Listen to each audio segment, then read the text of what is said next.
Un vote à l'unanimité dans une ambiance décontractée. À l'école normale supérieure, les enseignants-chercheurs lèvent leur mouvement d'humeur après près de 4 mois de lutte acharnée.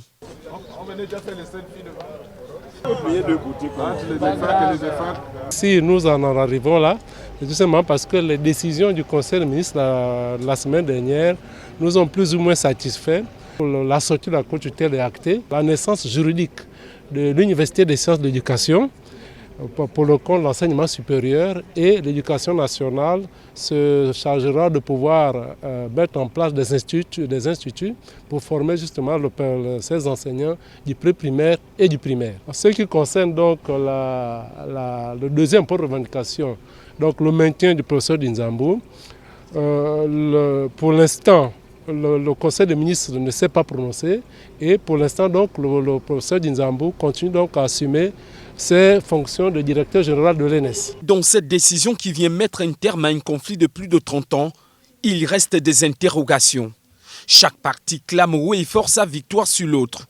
Mais que retenir du communiqué final du Conseil des ministres du 13 février dernier?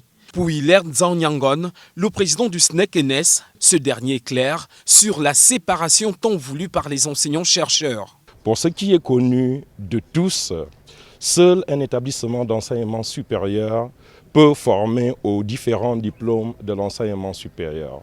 Sachant que les instituts qui vont être créés par l'éducation nationale sont placés sous la tutelle exclusive de l'éducation nationale, nous ne savons donc par quelle magie ils pourront former au diplôme du supérieur. Dès la mise en route de l'Université des sciences de l'éducation, l'école normale supérieure avec cette appellation n'existera plus. Ces prérogatives reviendront de facto à l'Université des sciences de l'éducation. Il revient donc de fait à l'Université des sciences de l'éducation de reprendre l'ensemble des prérogatives aussi bien de l'école normale supérieure que de l'ENSET.